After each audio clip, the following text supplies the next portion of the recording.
Дараагийн мэдээлэл Америк нэгдсэн улсаас бүгд найрамдах Хятад ард улсын бараа бүтээгдэхүүнд татвар ногдуулга мэдэгдээд байгаа. Харин эдгээр олон улсын шийдвэрүүд нь Монгол улсад экспорт буурч импорт нэмэгдэж төсвийн орлого тасалдах эрсдлийг дагуулж байна. За энэ цаг мөчид юунд анхаарах чухал талаарх мэдээллийг эдийн засгийн болон сэтгүүлч уянга дэлгэрүүлэн хүргэх болно. Үзэгчтэй орон мэндийг хүргэе. За тэгэхээр Америк нэгдсэн улсын ерөнхийлөгч Дональд Трампын хувьд бол Азийн ихэнх орнуудад бол өндөр хэмжээний тарифын татвар ногдуулахаа зарлаад байна. За үүнтэй холбоотойгоор хэд хэдэн шийдвэрийн өөрчлөлтүүд гарч байгаа эдэж гисэн бүгд найрамдах Хятад тусад ногдуулах татварын хэмжээ бол одоо өсөх төлөв ажиглагдсан хэвээр байгаа. За үүнийг дагаад манай Монгол улсад бол эдийн засгийн хэд хэдэн эрсдэл үүсэх нөхцөл үүсэж байгаамаа. Тухайлбал тарах юм бол нүүрсний экспортын хувьд бол одоо эрэлт буурах эрсдэл хүлээж байна. Нөгөө талдаа Монгол улсын хувьд гол худалдаа авч болсон бүгд найрамдах Хятад улсын хувьд одоо бусад бараа бүтээгдэхүүнийг нь бид бүхэн одоо импортоор авахд бас тодорхой хэмжээний үнийн зөрүү үүсэх. За үүнийг дагаад валютын аншид нөлөөлөх зэрэг олон одоо эдийн засгийн сөрөг үр дагаврууд бол бий болохоор байгаа. За тэгвэл үүнтэй холбоотойгоор үндэсний аюулгүй байдлын зөвлөлд ерөнхий сайд өөрийн боловсруулсан хэд хэдэн хувилбарыг бол санал болгосон гэдгийг онцоллоо. 3 хувилбараар тооцсон. Одоо байгаа төвшөнд одоогоо байгаагаас муу хувилбар, за одоо байгаагаас эерэг хувилбар гэдэг ийм 3 хувилбар дээр. За энэ 3 хувилбар дээр 10 одоо шийдэл гарах зүйтэй гэж үзэж байгаа. За энэ гол зүйл нь мэдээж экспортыг яаж нэмэгдүүлэх үү? Яаж нүүрсний экспортын өртгийг бууруулах уу? За мөн дээрээс нь импортыг хэрхэн одоо багасгаж хязгаарлах уу? Төлбөрийн төвдлөө яаж хамгаалах уу? Валютын нөөцөө яаж хамгаалах уу? Аж ахуйн нэгжүүдийн одоо хэвийн үйл ажиллагааг хэрхэн хангах вэ гэдэгтэй холбоотой ийм одоо багц санал байгаа. За тэгвэл манай улсын хувьд гэхэд экспорт импортын нөхцөл байдлын мэдээллийг харъя. Өнгөрсөн оны муутай харьцуулахад бол экспортын дүн мэдээлэл бол тоо хэмжээ хамаагүй буурчихсан байгаа. Хэдийгээр өнгөрсөн сартай харьцуулахад бол экспорт өссөн эдэж гисэн өнгөрсөн оны муутай харьцуулахад бол буурсан ийм дүр зураг харагдаж байгаа. Тэгэхээр нүүрсний үнийн бууралт, за мөн дээрээс нь за эрэлттэй холбоотой одоо энэ зогсон байдалтай холбоотойгоор бас манай улсын гол экспортын түүхийг тасан нүүрс бол одоо экспортын хэмжээ бол бага, ийм төвшин бол цаашид ч гэсэн хадгалагдахаар байна гэдгийг бол шинжээчид онцлон хэлж байгаа.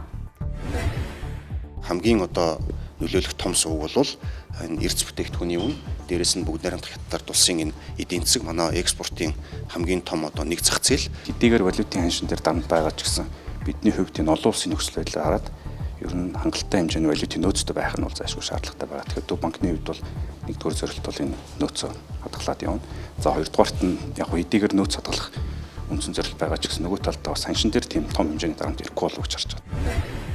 За 2024 оны импортын дүн мэдээллийг одоо төвөргөөр авч харж үзэх юм бол 3.5 тэрбум долларын бараа бүтээгдэхүүн импортоор авсан. За энэ дунд нь бол 1.3 тэрбум доллар нь суудлын автомашин эзэлж байгаа. Харин 1.1 тэрбум долларыг нь хүнсний бараа бүтээгдэхүүний импорт эзэлж байгаа.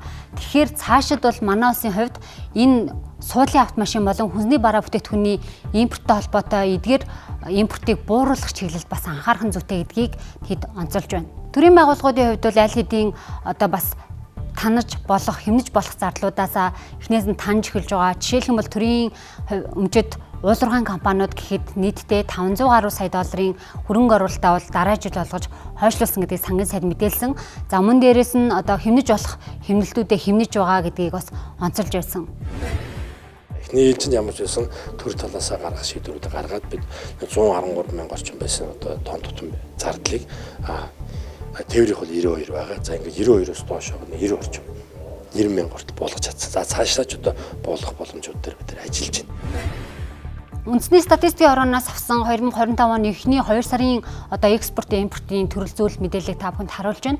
За ингээд харахад бол суудлын автомашины импорт улмал өссөөр байна. Харин нөгөө талдаа манай нүүрсний экспорт бол буурсан ийм дүр зураг харагдаж байгаа. Тэгэхээр энэ цаг мөчид бол яалтчгүй бид бүхэн импортын дээр тодорхой одоо зорилго бодлого чиглүүлж, за импортын татвараа одоо тодорхой хэмжээгээр нэмэх өсгөх ч юм уу, импортыг аль болох бууруулах чиглэлд анхаарах чухлыг эдийн засагч хэлж байна. Хэрэглээний зүйлийн импортыг бууруулах бодлого хэрэгтэй. Энэ дээр импортын нэмэгдэл татвар тогтоох хэрэгтэй гэсэн үг. Энэ зорилгоор онцгой албан татвар гэж зүйл байдаг. Гадаад худалдааны тэнцэл өөрчлөгдөж байгаа нөхцөл бид нар нөгөө импортын төргөн өсөлтөд бас яг ижил хэмжээгээр бууруулах хэрэгтэй. Ингэхгүй бол одоо магадгүй бараг 3-4 сарын дараа Монгол улсын гадаад худалдааны тэнцэл алдагд руу орох гэж байна шүү дээ. Тэр алдагдлд орохоос өмнө бид нар тэр алдагдлыг бууруулах арга хэмжээг өөрчилж авах хэрэгтэй.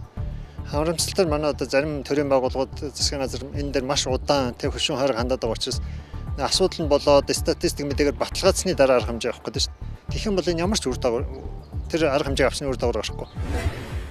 За энэ мэтчлэнгээр санхүүгийн салбарынхан за эдийн засагч шинжээчдийн хувьд л одоо Монгол Улсын хувьд аль болох нүүрсний тээвэрлэлтийн өртгөө бууруулах, за мөн дээрээс нь импортлж байгаа гол нэрийн бүтээгдэхүүн болсон суудлын автомашин, хүнсний бүтээгдэхүүний импорт дээр тодорхой хэмжээний гайлын татврын бодлого явуулах гэх мэтчлэнгээр ингээд тодорхой хэмжээний ийм арга хэмжээнүүдийг шат дараатаагаар бас аль болох хурдан хугацаанд авах чухал байна гэдгийг тодтогч байгаамаа.